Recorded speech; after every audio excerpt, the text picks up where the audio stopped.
Welcome to the first challenge. So here's what we're going to do. This is a blind layer challenge, and I'm going to walk you through what I did. But this challenge for me was very interesting in the fact that my biggest takeaway was I had a really hard time letting go of the outcome, and I kept trying to make it a beautiful painting.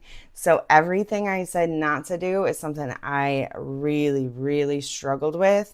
And it wasn't until I felt like I actually messed it up and made it bad that I finally let go enough and created the best marks that were inside of me. Here's the thing. There's literally no reason for me to have pressure on this piece of paper. It's a poster board that was 98 cents cut up. It's about 25 cents for the poster board that I'm creating on, a tiny bit of paint, a little bit of glue, and some scrap collage. The worry is inside me. So, this is what this challenge is about, letting that worry go and getting past perfectionism. It's inside of us, it's in our mind, it's in here, it's not on the things that we create. And that's the biggest takeaway that I have for this one is it was very challenging. I'm going to give myself a lot of grace. I would love to hear what your experience was like with this. I hope you enjoy the challenge.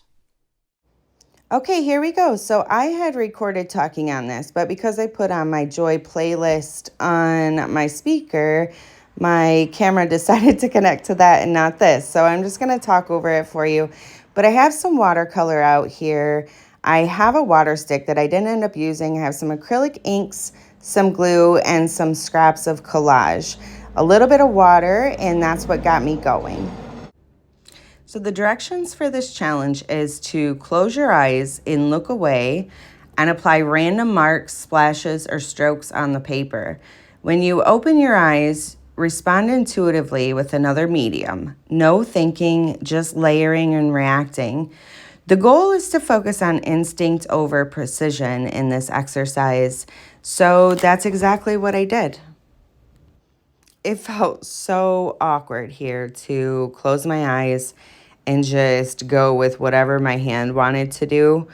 Incredibly different.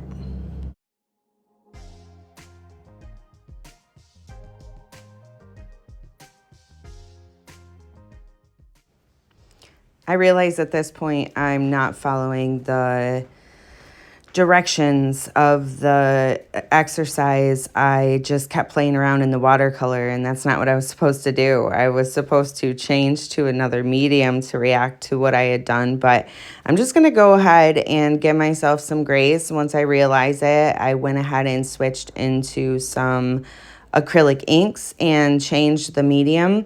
I was having fun, so there's that.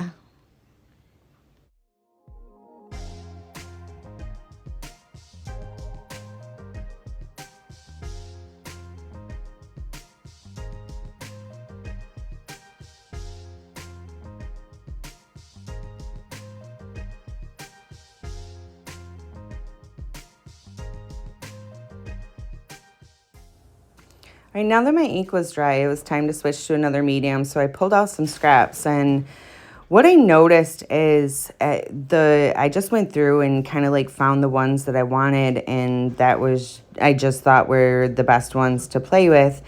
And what I noticed is I was feeling incredibly attached to them for some reason.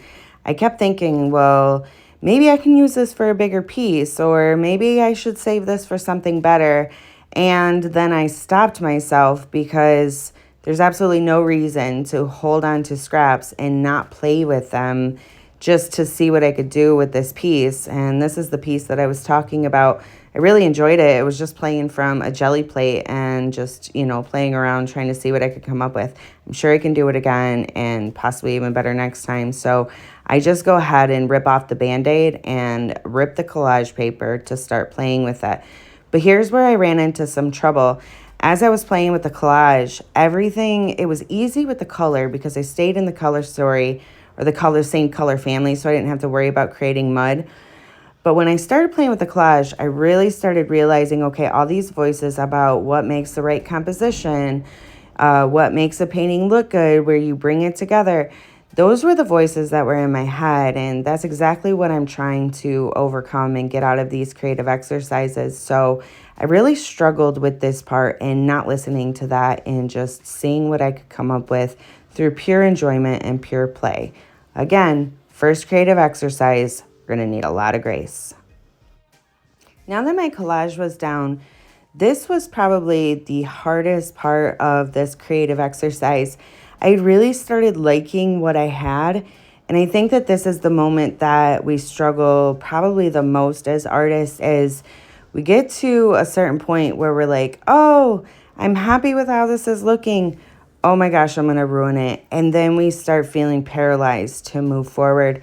So for me, this was the time to switch to the charcoal. And I knew that this was going to be a really hard part as far as I know I'm going to ruin this piece. And I kind of just went ahead and did it just to, again, rip that Band-Aid off. And so what? So what if I ruin the piece? It's not a big deal.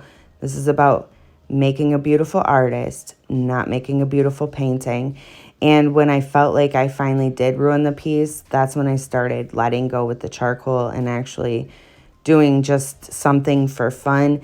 And I think that's probably when my favorite marks came out. So this is the final piece, and all I'm going to do is I actually created this rather large sketchbook before I invited you all to come along with me on this. And I did my reflection. I went ahead and just glued one side of that next to my reflection questions because I want a way to hang on to all the pieces that I did. And I had a lot to reflect on. I still have a lot to reflect on. I think the biggest thing for me was letting go of the outcome, and I need a lot of work on that. But I would absolutely love to hear how the experience went for you. So let me know. I'd love to see what you created, and we'll look forward to doing exercise 2.